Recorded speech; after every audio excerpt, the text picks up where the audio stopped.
7월 27일 임해진덕기 새벽기도입니다. 기도하겠습니다. 하나님 감사합니다. 주 앞에 나갑니다. 주의 은혜를 사모하며 주께서 주시는 특별한 은혜와 복이 우리의 마음과 우리의 삶 가운데 함께하기를 소원합니다. 이 시간 우리와 함께하여 주시옵소서. 감사드립니다. 예수님의 이름으로 기도드렸습니다.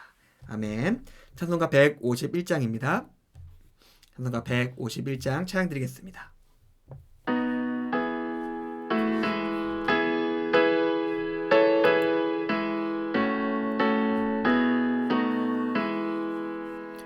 만왕의 왕 내 주께서 왜 고초당했나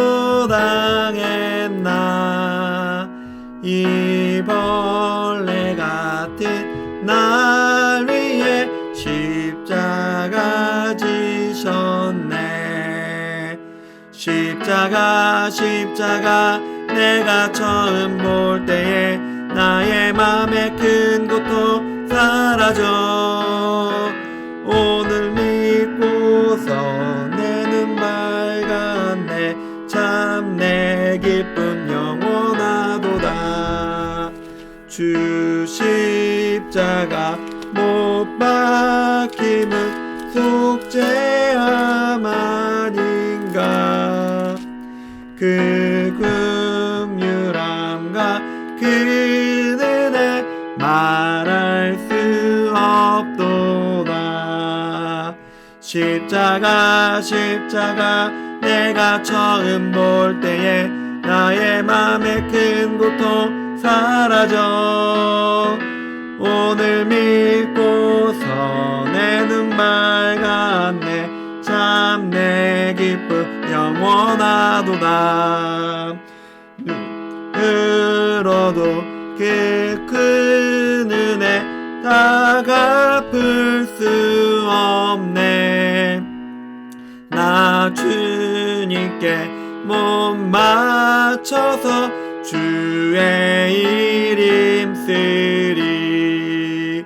십자가 내가 처음 볼 때에 나의 맘에 큰 고통 사라져.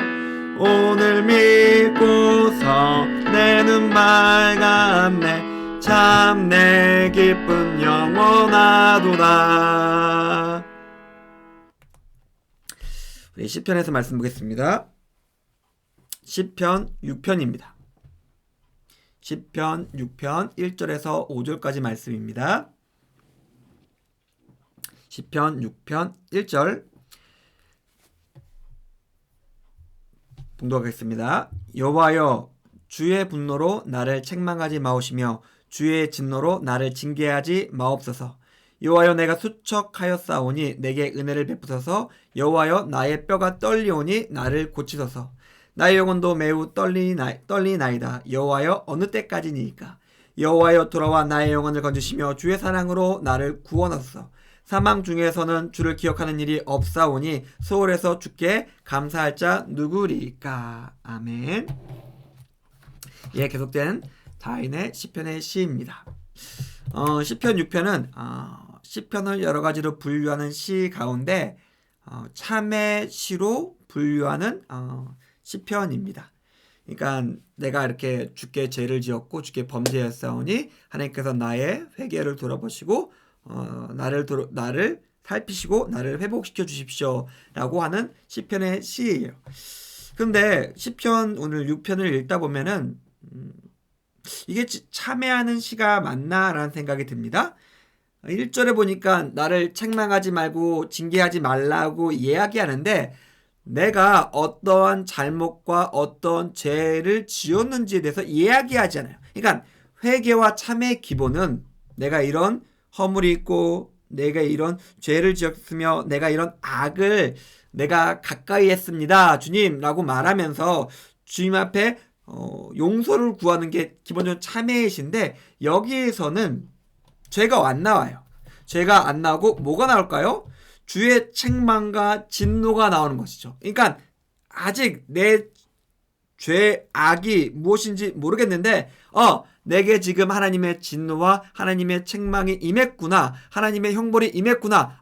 내가 하나님께 벌받고 있네. 납작 엇두리는 겁니다. 죄의 자각이 없지만은 지금 내게 임한 하나님의 진노와 심판으로 나의 상태를 확인할 수 있는 겁니다. 우리는 솔직히 우리의 마음과 우리의 영혼과 우리의 삶이 어떤지 잘 몰라요. 다들 핑계가 있어요. 그러니까 핑계 없는 무덤 없다고. 그러니까 자기 삶에는 다 이유와 근거가 있어요. 내가 이렇게 하는 이유와 이렇게 행동하는 이유가 뭐 이런 삶을 살고 있는 이유와 내가 교회 가지 않는 이유와 구구절절의 이유가 있습니다. 그런데 하나님 앞에서는 그런 구구절절한 변명과 핑계가 통하지 않죠. 딱 한 대 맞는 거예요. 딱 맞는 순간 뭔지 모르겠지만 하나님이 날 때리시네. 돌아가야겠다. 우리의 삶 가운데 명확하게 하나님이 원치 않으시고 하나님께서 기뻐하지 않으시는 악이 있다면, 그리고 하나님께서 우리를 사랑하신다면 하나님은 분명히 경고하시며 알려주십니다. 분명히 내 삶 속에서 하나님의 분노와 하나님의 진노와 하나님의 책망이 눈에 보인다면 그 순간 일 제쳐놓고 우리는 하나님께 돌아가야 됩니다. 지금 하나님 앞에 뭔가 문제가 생겼다. 그러면은 그냥 두말할 것 없이, 다른 곳 둘러볼 것 없이 변명과 핑계하지 말고 하나님 앞에 서십시오. 하나님의 인자와 자비를 구하며 하나님 앞에서 다시금 삶을 온전케 하기 위해서 모든 것을 버려두고 하나님 앞에 서야 합니다.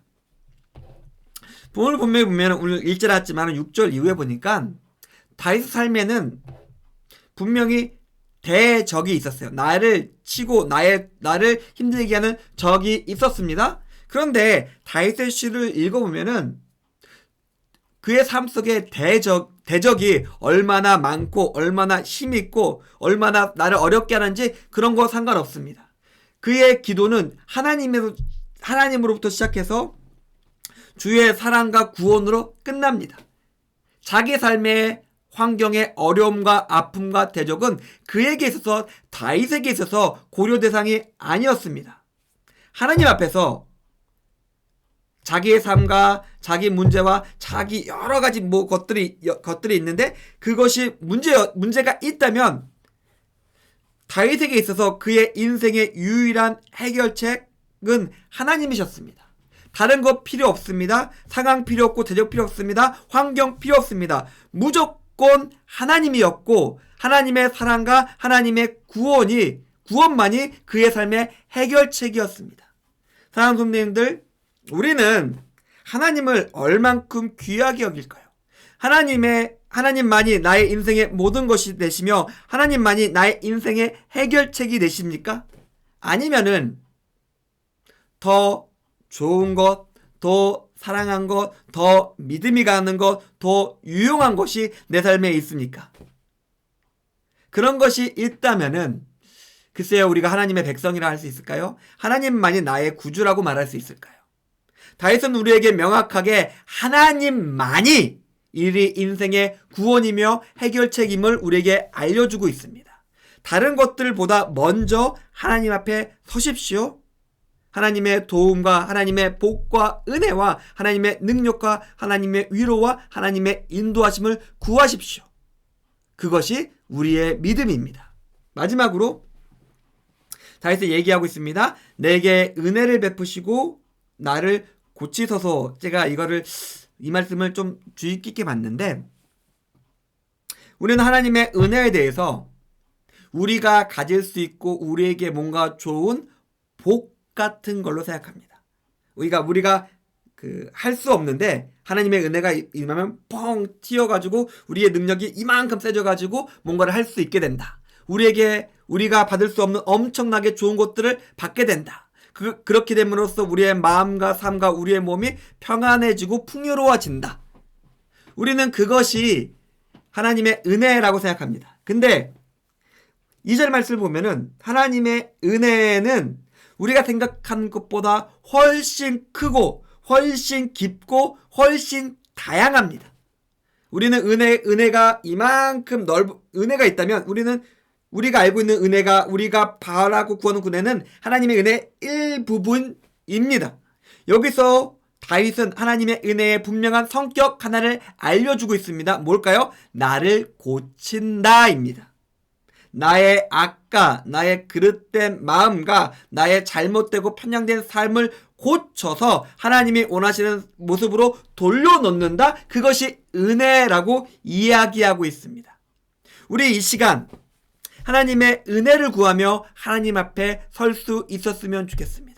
하나님의 은혜가 내게 임하셔서 나를 고치시고 나를 주의 사랑과 주의 구원으로 인도하셔서 그리고 그 은혜에 힘입어 오늘 하루도 우리가 살아갈 수 있었으면 좋겠습니다. 주의 은혜를 기대하며 그것들을 구하며 기도하면서 그리고 그것을 가지고 살아내심으로써 승리하시는 임혜신학교 교님들의 오늘 하루가 되기를 주님의 이름으로 축원드립니다. 주기도문 하심으로 오늘 새벽 예배 마치도록 하겠습니다. 하늘에 계신 우리 아버지여, 이름이 거룩히 여김을 받으시오며 나라가 임하시오며 뜻이 하늘에서 이루어진 것 같이 땅에서도 이루어지리이다. 오늘날 우리에게 일용할 양식을 주옵시고 우리가 우리에게 죄 지은 자를 사하여 준 것 같이 우리의 죄를 사하여 주옵시고 우리를 시험에 들게 하지 마옵시고 다만 악에서 구하시옵소서.